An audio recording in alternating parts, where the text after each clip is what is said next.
Hey guys, so from this Wednesday on, I'll be doing a Wildlife Wednesday segment, mainly to help me get used to speaking on camera and trying to find creative ways to be kind of hands on but hands off at the same time.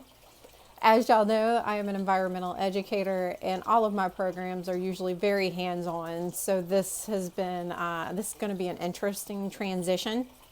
But I figured, why not try this and get me more comfortable with being on camera, and y'all get to see all of my animals. All right. So, welcome to my first Wildlife Wednesday. My name is Tani. Just in case you're wondering how I've always pronounced it, I get questions a little bit, asking me here and there how I pronounce my name. It is a very unique name. All right. So, today we are going to learn all about Sully.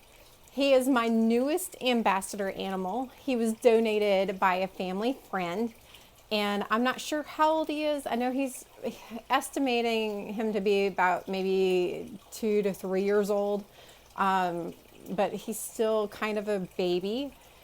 He is going to grow quite large, and I'm still trying to figure out what I'm going to do with him. But without further ado, let me grab Sully, and we're going to talk about him.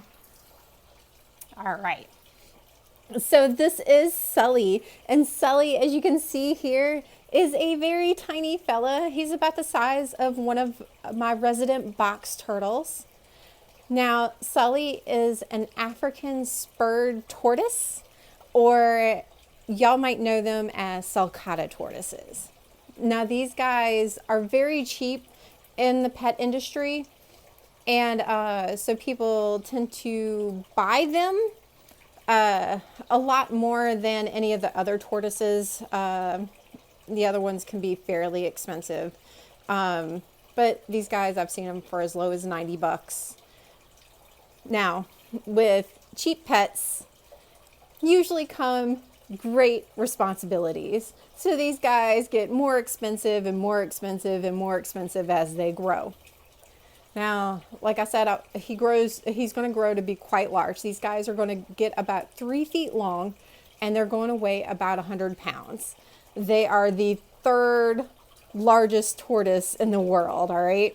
So we have the let me try this one. The Galapagos tortoise lives on the Galapagos Islands, right? And then we have the Aldabra tortoises, also from an island. And then these guys are the third ones, and they live on the mainland of the continent of Africa. These guys are found in the savannas and kind of desertish kind of area, so the edges of that transitional zone. They like to dig. They usually, in the wild, they have quite a few burrows and things like that for them to be able to kind of get out of the heat, and also for them to have a place of protection. They do have some features on them that help protect them from wild predators. So just imagine a 100-pound tortoise and a larger animal like a leopard or even a lion or anything like that. We have hyenas, you name it, they've probably tried to snack on one of these guys. So what's really cool about them, so they're not like a box turtle, where a box turtle has like a little hinge right here so they can shut the bottom of their shell.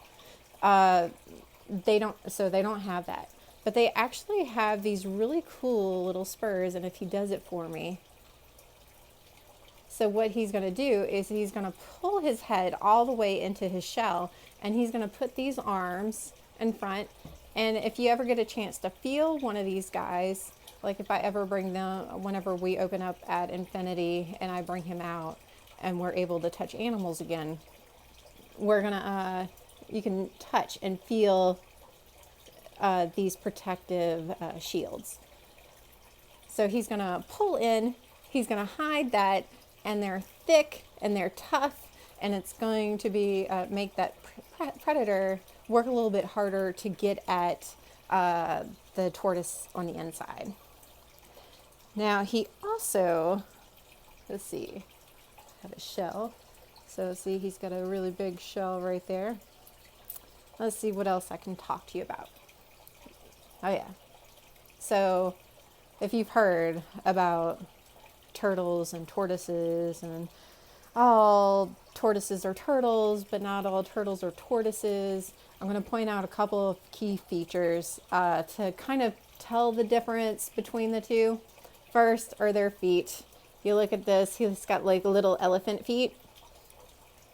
Box turtles, that's probably gonna be my next Wednesday animal. They actually have individual toes. The same thing with his front feet. His front feet are very digging, and it's like a shovel.